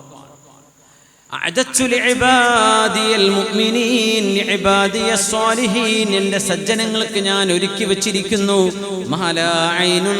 ഒരു കണ്ണും കാണാത്തത്, ഒരു കാതും അതിനെക്കുറിച്ച് കേട്ടിട്ടില്ല, ഒരു മനുഷ്യന്റെ ചിന്തയിലും വിഷയീഭവിക്കാത്തതാണ് സ്വർഗ്ഗലോകമെന്ന് പരിശുദ്ധ ഹബീബ് സ്വല്ലല്ലാഹു അലൈഹി വസല്ലം. അതുകൊണ്ട് അല്ലാഹുവിനെ തൃപ്തിപ്പെടണമേ. എനിക്കെന്റെ റബ്ബിനെ കാണണം. മിനിമം മെസ്സിനെ കാണാനുള്ള ആഗ്രഹമെങ്കിലും അള്ളാഹിനെ കാണാനുണ്ടോ നമ്മളെ കുട്ടികൾക്ക്? ചോദിക്കാം. മെസ്സിയൊക്കെ മുമ്പ് കറങ്ങിയ ബോധം കെട്ട് വീണ കുട്ടികളുണ്ട്. വെറുതെ സെൽഫി മെസ്സിനെ കണ്ടതാ, നല്ല ജിന്നിനെ കണ്ട പോലെ. ഞാൻ ഇപ്പൊ എന്തായി കാണുക, ബോധം കെട്ട് വീഴാൻ പോവുക. ഒരു ചെക്കൻ സെൽഫി എടുക്കാൻ വേണ്ടി വന്നതാ, മുമ്പേതോ ഹോട്ടലിൽ ഇറങ്ങി പോകുമ്പോൾ. ഓൾക്ക് ദുനിയാവിൽ വലിയ സംഭവം അതാണ്. നമ്മളെ കുട്ടികൾ അങ്ങനെ ആവാൻ പാടുണ്ടാവും. നമുക്കതിലും വലുതല്ലേ. ആരെയും സ്നേഹിച്ചോളൂ, അതിന് കുഴപ്പമൊന്നുമില്ല. ഓരോ എടുക്കാൻ പോകുന്നത് ഓരോ കൂടെ പോകാൻ പറ്റുന്ന അത്രേ ഉള്ളൂ. മെസ്സി സ്വർഗത്തേക്ക് പോണ ആളാണ്, സ്വർഗത്തേക്ക് പോകും. അല്ലേ എവിടുക്കാ പോകണ വെച്ചാൽ അവിടെ കൂടെ പോകേണ്ടി വരും. ഇസ്ലാം അതിന് സ്വാതന്ത്ര്യം തന്നിട്ടുണ്ട്. സ്വാതന്ത്ര്യം, ഭയങ്കര സ്വാതന്ത്ര്യമാണ്. നിങ്ങൾക്ക് ആരെ വേണമെങ്കിലും സ്നേഹിക്കാം, അവർ പോണെടുത്തൊക്കെ ഒപ്പം പോകും ചെയ്യാം. ഇത്രയുള്ള വിഷയം. സ്വാലിഹീങ്ങളെ സ്നേഹിക്കണം എന്ന് പറയാൻ കാരണം എന്ത്? ദുന്യാവിൽ ജീവിക്കാൻ ഒരു ലക്ഷ്യമുണ്ട്. എന്താ ലക്ഷ്യം എന്ന് പറഞ്ഞാൽ ഈ പോസ്റ്റ് കൂടെ ഗോൾ അടിക്കല വലിയ ലക്ഷ്യം. ഹിമാലയത്തിന്റെ മുകളിൽ കയറി നിൽക്കല ലക്ഷ്യം. കാറുകൊണ്ട് ഒരു ഹില്ല്, ഒരു 4 വീൽ ഡ്രൈവിൽ അടിച്ചു കയറ്റലാണോ ലക്ഷ്യം? എന്താ ജീവിതത്തിന്റെ ലക്ഷ്യം? എന്താണ് നമ്മുടെ കുട്ടികൾക്ക് എന്താ ലക്ഷ്യം? ഒരു ലക്ഷ്യം വേണ്ട ജീവിതത്തിന്. എന്തെങ്കിലും കാട്ടിക്കൂട്ടുക, അതാണ് ജീവിതത്തിന്റെ ലക്ഷ്യമെന്ന് വിചാരിക്കുക. അല്ല, നിനക്ക് ജന്മം നൽകിയ ജീവൻ തന്ന സൃഷ്ടാവ് ആരാണ്? Cherish him, worship him. ആ റബ്ബിനെ നീ പുകഴ്ത്തുകയും അനുസരിക്കുകയും ചെയ്യണം. ഇത് ജീവിതത്തിന്റെ ലക്ഷ്യമാണ്. എന്റെ ഉമ്മയെ വാപ്പയെ നിനക്കറിയൂലേ, എന്നാ നിന്നെ പടച്ച രക്ഷിതാവിനെ നീ അറിയണം. അതിനാ ജീവിക്കാൻ പറഞ്ഞ. ഇവിടെ പേരുണ്ടാക്കിയിരിക്കാനല്ല, ഓരോ കെട്ടെടുത്ത് പോകേണ്ടി വരും. അത് വേറെ ആർക്കെങ്കിലും ഒഴിച്ചു കൊടുത്ത് പോകേണ്ടി വരും, വേണ്ടേ? നിന്റെ ലക്ഷ്യം എനിക്ക് അല്ലാഹുവിനെ കാണണം. നിങ്ങളുടെ ഇഷ്ടപ്പെട്ട ഒരു ഫുട്ബോൾ പ്ലെയറെക്കാളും നിങ്ങൾ അല്ലാഹുവിനെ സ്നേഹിക്കുന്നുണ്ടോ? കുട്ടികളെ ഞാൻ ചോദിച്ചു നോക്കട്ടെ. പുണ്യനബിയെ നിങ്ങൾ അതിനേക്കാളും മുമ്പിൽ വെക്കാൻ ഒരുക്കമാണോ? പറഞ്ഞ കളി നടക്കുന്നുണ്ട്, പള്ളിയിൽ നിന്ന് വാങ്ങി വിളിക്കുന്നുണ്ട്, നിങ്ങളത് പൂട്ടി വെച്ച് നിസ്കരിക്കാൻ വരുമോ? ഇതാണ് എന്റെ പച്ചയായ അർത്ഥം. ഇല്ല, ഇത് കഴിയട്ടെ എന്നാണോ നിങ്ങൾ പറയാ? അതിനാണ് തസ്വീഫ്. ആ മനുഷ്യനാണ് മഗ്ബൂൻ. നമ്മൾ ആദ്യം തുടങ്ങി വെച്ച ചർച്ച അതാണ്. പിന്നെയാവാം എന്ന് വിചാരിക്കുന്ന ആളുകൾ വഞ്ചിക്കപ്പെട്ടവരാണ്. എന്റെ റബ്ബനെ വിളിക്കുന്നു, ഹയ്യ അലസ് സ്വലാഹ്, ഹയ്യ അലൽ ഫലാഹ്. നമ്മുടെ മുനാരങ്ങളിലൂടെ അത് കേൾക്കാൻ ഇന്ന് അവസരമുണ്ട്. കുറച്ചു കാലം കഴിഞ്ഞാൽ ഈ ബാങ്കൊന്നും കേട്ടില്ല എന്ന് വിചാരിക്കും. നിസ്കാരം നിർത്താൻ പറ്റുമോ? സമയം നോക്കി പള്ളിക്ക് വരണ്ടേ? വേണ്ടി വരൂലേ? യൂറോപ്യൻ നാടുകളിലൊക്കെ ഇഷ്ടം പോലെ മസ്ജിദുകളുണ്ട്. യൂറോപ്പിലൊക്കെ യാത്ര ചെയ്ത ആൾക്ക് അറിയാൻ പറ്റും. പുറത്തുനിന്ന് കണ്ടാൽ മനസ്സിലാവില്ല. ചിലയിടങ്ങളിൽ മാത്രം ബാങ്ക് കേൾക്കുള്ളൂ. എല്ലായിടത്തും ബാങ്ക് കേൾക്കൂല. ചെന്ന് നോക്കുമ്പോൾ എന്ത് മനോഹരമായ പള്ളി. അകത്ത് ചെല്ലുമ്പോൾ നല്ല മസ്ജിദാണ്, മിമ്പറുണ്ട്, മെഹ്റാബുണ്ട്, ഒക്കെ ഉണ്ട്. പുറത്തുനിന്ന് കണ്ട ഒരു ഷോപ്പിംഗ് സെന്റർ എന്നെ വിചാരിക്കും, അല്ലെങ്കിൽ ഒരു പീഡിക റൂമാണെന്ന് വിചാരിക്കും. അണ്ടർഗ്രൗണ്ടിലേക്ക് ഒരുപാട് പള്ളികൾ. ലണ്ടൻ സിറ്റിയിൽ ഈസ്റ്റ് ലണ്ടൻ എന്ന് പറഞ്ഞ സ്ഥലമുണ്ട്. അവിടെ ബംഗാളികളാണ്. നമ്മൾ ബംഗാളികൾ ഈ കൊത്താൻ വരുന്ന ആൾക്കാരാണ്. വലിയ വലിയ മുതലാളിമാർ ബംഗാളികൾ അവിടെ നടത്തുന്നത്. ഞാൻ അത്ഭുതപ്പെട്ടു പോയി. അവിടെ റമളാനിൽ അവിടെ സക്കാത്ത് അവിടെ പിരിക്കുന്നുണ്ട്. അവിടെ എന്ത് സിസ്റ്റമാറ്റിക് ആയിട്ട് സക്കാത്തുൽ ഫിത്റിന്റെ സ്ലിപ്പുകൾ കൊടുക്കുന്നുണ്ട്. അവിടെ സക്കാത്തിന് സമയം സംശയം ചോദിക്കാൻ കൗണ്ടർ. അവിടെ ഇതൊക്കെ മാനേജ് ചെയ്യുന്നത് അവിടുത്തെ വലിയ ബംഗ്ലാദേശുകാരാണ്. പണ്ട് വന്ന് കുടിയേറിയവരാണ്.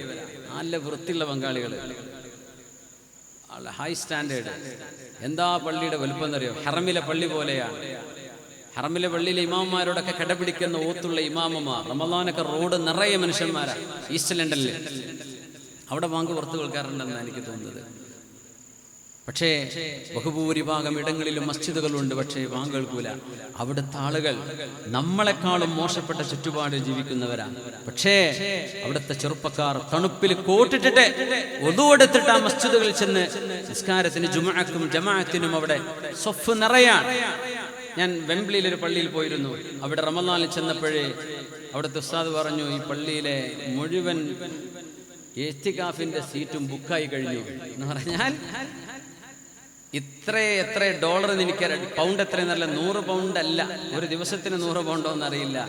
ഇഅ്തികാഫിരിക്കണമെങ്കിൽ പള്ളിയിൽ സ്ഥലം വേണ്ടേ? ആൾക്കാരുടെ ബാഹുല്യം കൊണ്ട് പള്ളിയിൽ ഇഅ്തികാഫിരിക്കാൻ ഫീസ് വേണം. എൻ്റെ ഓർമ്മ ശരിയാണെങ്കിൽ ഒരു ദിവസത്തിന് 100 പൗണ്ട്, ഫുൾ ഡേ 24 മണിക്കൂർ പള്ളിയിൽ ഇരിക്കണമെങ്കിൽ. പള്ളി ഫുള്ളാണ്. ഇനി വരുന്നവർക്ക് സ്ഥലമില്ല. നമ്മൾ വിചാരിക്കും ലണ്ടൻ എന്നൊക്കെ പറഞ്ഞാൽ അവിടെ അങ്ങനെ കുത്തിമറിയായിരിക്കുന്നു. നല്ല ഈമാനുള്ള മനുഷ്യന്മാരുണ്ട് അവിടെ. നമ്മളൊരു തണുപ്പില്ല, ഒരു പ്രയാസമല്ല. നമ്മൾ പള്ളിയൊക്കെ പൂട്ടി പോവുകയാണ്. ആരെ ഇഅ്തികാഫ് ഇരിക്കണ്ടെങ്കിൽ ലൈറ്റ് ഓഫ് ആക്കി പള്ളി പൂട്ടി ഉള്ളിപ്പെട്ടു. ഇഅ്തികാഫിന് സൗകര്യങ്ങളില്ല, നമുക്ക് ചെയ്തു കൊടുക്കാൻ പറ്റുന്നില്ല. അവിടെ ഇഅ്തികാഫ് ഇരിക്കാൻ ജനങ്ങൾ ജോലി ലീവ് എടുത്തിരിക്കാൻ മസ്ജിദുകളിൽ ഇഅ്തികാഫിന്. ആലോചിച്ച് നോക്കി. യാ അല്ലാഹ്, നമ്മുടെ മക്കളെ കണ്ടുപിടിക്കണം. ഒരു ഭാഗത്ത് നമ്മൾ ഈസ്റ്റേൺ രാജ്യങ്ങളിൽ ദീനിന്റെ വെളിച്ചം കിട്ടിയപ്പോൾ നമ്മൾ ആ വെളിച്ചം നമ്മൾ അറിഞ്ഞില്ല. നമ്മൾ വിചാരിച്ചത് എപ്പോഴുള്ള വെളിച്ചമാണ്. പക്ഷെ ഇരുട്ടിൽ കഴിയുന്ന ആളുകൾക്ക് വെളിച്ചം കിട്ടിയപ്പോൾ ആ ഇസ്ലാമിനെ നെഞ്ചിനോട് അവർ ചേർത്ത് വെച്ചു. അവരതിന് വില കൊടുത്തു. നമുക്ക് വിലയില്ല. നമ്മുടെ ഇഅ്തികാഫിന് വില ഉണ്ടോ? നമ്മുടെ ജുമുഅക്ക് വില ഉണ്ടോ? നമുക്കിപ്പോ ബാങ്ക് കേൾക്കുന്നുണ്ട്, ഹയ്യ അല സ്വലാത്തി ഹയ്യ അലൽ ഫലാഹ്. ബാങ്കിന് ഉത്തരം കൊടുക്കാൻ നമുക്ക് പറ്റുന്നുണ്ടോ? ഉത്തരം കൊടുക്കുക എപ്പെന്നറിയോ? മൊല്ലാക്ക ടൈം പേച്ചു കൊടുത്താൽ അപ്പൊ ചങ്കരി പിടിക്കാൻ ആള് വരും. സുബൈക്ക് 5 മണിക്ക് കൊടുക്കേണ്ട ബാങ്ക് മൊല്ലാക്ക 3 മണിക്ക് കൊടുത്താൽ എല്ലാവരും പള്ളി കൊണ്ട് മൊല്ലാക്ക അങ്ങനെ ചെയ്തു പറയില്ല. കഥ അല്ലാഹു അലം. മൊല്ലാക്കി തന്നെ ഐഡിയ പ്രയോഗിച്ചു. നിങ്ങൾക്ക് അവിടെ ഉണ്ടല്ലേ, നിങ്ങൾ ഉണ്ടോന്ന് അറിയാൻ വേണ്ടി ഞാൻ ചെയ്തു തന്നെ ഈ പണിയാണ്. സുബ്ഹാനല്ലാഹ്. നമുക്ക് ദീനിന്റെ ഷിആറുകൾ ഉണ്ടെന്ന്. ഈ ഷിആറുകളൊക്കെ ലൗ തുമിസത്, ഇതൊക്കെ ഇവിടെ നിന്ന് തേച്ചുമായി ഇഷ്ടപ്പെട്ട് കഴിഞ്ഞു എന്ന് വിചാരിക്കുക. നമസ്കരിക്കണ്ടേ? ബാങ്ക് കേട്ടില്ല എന്ന് വിചാരിക്കുക. മുനാരങ്ങൾ മുഴുവൻ തച്ചുടക്കണം എന്ന് പറഞ്ഞു. ഒരു മുനാരം ഒരു പള്ളിയും കണ്ട അറിയില്ല എന്ന് വിചാരിക്കുക. പള്ളികൾക്ക് മുനാരങ്ങളില്ല, കുബ്ബകളില്ല എന്ന് സങ്കല്പിക്കുക. നമസ്കരിക്കണ്ടേ? ഇന്ന് അതൊക്കെ നമ്മുടെ മുമ്പിലുണ്ട്. ഒരു കുഴപ്പം ഇപ്പൊ നമുക്കില്ല, ഇനി ഉണ്ടാകുമോ എന്നറിയില്ല. എന്ത് ചാലഞ്ച് നമ്മുടെ മുമ്പിൽ വന്നാലും നമ്മുടെ ജീവിതത്തിന്റെ ലക്ഷ്യം നമുക്ക് പൂർത്തിയാക്കണ്ടേ അല്ലാഹുവിന്റെ മുമ്പിൽ. ഇത്ര സൗകര്യമുണ്ടായിട്ട് നമ്മുടെ പള്ളികളിൽ ജമാഅത്തിന് ആളുകളില്ലെങ്കിൽ ഈ ഉമ്മത്തിന്റെ തകർച്ചയല്ലേ അത് വിളിച്ചോതുന്നത്? പെരുന്നാൾ നിസ്കാരത്തിന് ആളെ കൂടാൻ, പെരുന്നാൾ നിസ്കാരത്തിന് ആളെ കൊള്ളാനാ പള്ളി വലുതാക്കല്.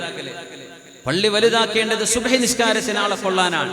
നമ്മുടെ സുബ്ഹി നിസ്കാരങ്ങളിൽ നമ്മുടെ പള്ളികളിൽ എത്ര പേരെത്തുന്നുണ്ട്? നമ്മുടെ മഹല്ലിൽ കാലുകൊണ്ട് നടക്കാൻ പറ്റുന്ന മനുഷ്യന്മാർ അള്ളാഹുവിന്റെ മസ്ജിദിലേക്ക് ഇരുട്ടിലും മഴയത്തും തണുപ്പിലും നടന്നു വരാൻ ഈമാനിന്റെ ബലമുള്ള എത്ര പേർ നമ്മുടെ മഹല്ലിലുണ്ട്? അതാണ് നമ്മുടെ മഹല്ലിന്റെ ശക്തി. നമ്മുടെ മഹല്ലിന്റെ ശക്തി പള്ളിയുടെ മുറ്റത്ത്, പള്ളിയുടെ ഉള്ളിൽ സഫുകളിൽ സുജൂദിൽ വീഴുന്ന ആ നെറ്റിത്തടങ്ങളാണ് നമ്മുടെ ശക്തി. അത് നമുക്കുണ്ടോ? സുബ്ഹിയാണ് നമ്മുടെ ശക്തി. സുബ്ഹിക്ക് നമ്മൾ അതിനെ ഒരുങ്ങുന്നില്ലെങ്കിൽ പിന്നെ നമ്മൾ എന്തിനു കൊള്ളും? എന്തിനു കൊള്ളും നമ്മളെ? സ്വാലിഹീങ്ങളായി ഞങ്ങളെ മരിപ്പിക്കണേ, സ്വാലിഹീങ്ങളുടെ കൂട്ടത്തിൽ ചേർക്കണമേ എന്ന് പറയുമ്പോഴും ജന്മം തന്ന അല്ലാഹുവിനോട് നമുക്ക് നന്ദി ചെയ്യാൻ പറ്റുന്നില്ലെങ്കിൽ പിന്നെ നമ്മളൊക്കെ എന്ത് മുഅ്മിനീങ്ങളാണ്? നമ്മൾ എന്തിനാ കൊള്ളുക? അല്ലാഹു നമ്മളെ നന്നാക്കി തരട്ടെ. യാ അയ്യതുഹൻ നഫ്സുൽ മുത്മഇന്ന, ആത്മശാന്തി പൂണ്ടിരിക്കുന്ന ആത്മാവേ എന്ന് അല്ലാഹു വിളിക്കുന്ന ശരീരം അന്നഫ്സുൽ മുത്മഇന്ന ഇത്മഅന്നത ഇലല്ലാഹി വത്മഅന്ന ഇലൈഹാ. ഏതൊരാത്മാവിനാണോ അള്ളാഹുവിൽ ശാന്തി കണ്ടെത്താൻ പറ്റുന്നത്, ഏതൊരാത്മാവിനെയാണോ അള്ളാഹു ഇഷ്ടപ്പെടുന്നത്, അതാണ് സ്വർഗത്തിലേക്ക് പോകുന്ന ആത്മാവ്. ആര് പറഞ്ഞു? ഹസനുൽ ബസ്രി തങ്ങള്. അബൂ നഈമുൽ അസ്ഫഹാനി അവിടുത്തെ ലോകപ്രശസ്തമായ കിതാബ് ഹില്യത്തുൽ ഔലിയായിലാണ് ഇത് ഉദ്ധരിക്കുന്നത്. ഇമാം ബുഖാരി തങ്ങൾ സ്വഹീഹിൽ ഇത് കൊണ്ടുവന്നിട്ടുണ്ട്. وأحبت لقاء الله. അല്ലാഹുവിനെ നേർക്കുനേരെ കണ്ടുമുട്ടാൻ മനസ്സുകൊണ്ട് കൊതിയൂറുന്ന സ്നേഹപ്പെടുന്ന ആളുകൾ, ഖൽബ് കൊണ്ട് അല്ലാഹനെ കാണാൻ ഇഷ്ടം. അല്ലാഹ് കാരുണ്യവാനാണ്. നമ്മളൊക്കെ അല്ലാഹുവിന്റെ മുമ്പിൽ സംസാരിച്ചേ പറ്റൂ. എല്ലാവരോടും അല്ലാഹു 1 to 1 സംസാരിക്കും. നബി പറയാ സല്ലല്ലാഹു അലൈഹി വസല്ലം. ഇബ്നു അബ്ബാസ് തങ്ങളുടെ അഥറുണ്ട്, ചില ആളുകൾ അള്ളാഹുവിന്റെ മുമ്പിലേക്ക് നമ്മളൊക്കെ 1 to 1, നമ്മളോട് ഇടയ്ക്കൊരു പരിഭാഷകനില്ലാതെ അള്ളാഹു എന്നോടും നിങ്ങളോടും സംസാരിക്കും. നമ്മൾ മനുഷ്യരെ പോലെയല്ല. അള്ളാഹു മുഖാലിഫുൻ ലിൽ ഹവാദിസ്. സൃഷ്ടികൾ എങ്ങനെയാ? എനിക്ക് ഒരാളോട് 1 to 1 സംസാരിക്കാം, ഒരാളോടെ സംസാരിക്കാൻ പറ്റുള്ളൂ. അല്ലേ? നിങ്ങളെ പേരെന്താ? അബ്ദുൽ മജീദ്, അബ്ദുൽ സത്താർ. ഞാൻ അബ്ദുൽ സത്താർക്കോട് സംസാരിക്കുകയാണെങ്കിൽ എനിക്ക് അബ്ദുൽ സത്താർക്കാനെ മാത്രമേ കേൾക്കാൻ പറ്റുള്ളൂ, നിങ്ങളോട് പറയാൻ കഴിയില്ല. നിങ്ങൾ പറഞ്ഞ് കേൾക്കൂല. ഇല്ലേ? അള്ളാഹു അങ്ങനെയല്ല. 1000 അബ്ദുൽ സത്താറുമാരോട്, 1000 അബ്ദുള്ളമാരോട്, ഹംസമാരോട്, സുബൈറുമാരോട് അള്ളാഹുവിന് ഒരേ നേരം സംസാരിക്കാൻ പറ്റും. അതാണ് റബ്ബിന്റെ പ്രത്യേകത. ഓരോരുത്തരോട് ഒരേ സമയം നമുക്കങ്ങനെ പറ്റൂല. സൃഷ്ടികൾക്കത് കഴിയില്ല. അള്ളാഹു ഓരോരുത്തരോടും സംസാരിക്കും. ഇബ്നു അബ്ബാസ് തങ്ങൾ പറയാം, ചില ആളുകളുടെ മുഖത്തെ മാംസം ഉരുകിപ്പോകും അള്ളാഹുവിന്റെ മുമ്പിലേക്ക് പോവുകയാണെന്ന് കേൾക്കുമ്പോൾ. ജഡ്ജിന്റെ മുമ്പ് പോകാന്ന് പറഞ്ഞാൽ പേടിക്കൂലേ? നമ്മൾ പോലീസിന്റെ മുമ്പ് പോകാന്ന് പറയാൻ പേടിക്കുന്നവരില്ലേ? അള്ളാഹുവിന്റെ മുമ്പിലേക്ക് എനിക്ക് പോകേണ്ടി വരുമെന്ന് ആലോചിക്കുമ്പോ ഞാൻ എന്ത് പറയും? യാ വൈലി, എന്റെ നാശമേ എന്ന് പറഞ്ഞ് മുഖത്തെ മാംസം ഉരുകിപ്പോകുന്നവരുണ്ട്. അള്ളാഹു കാത്തുരക്ഷിക്കട്ടെ.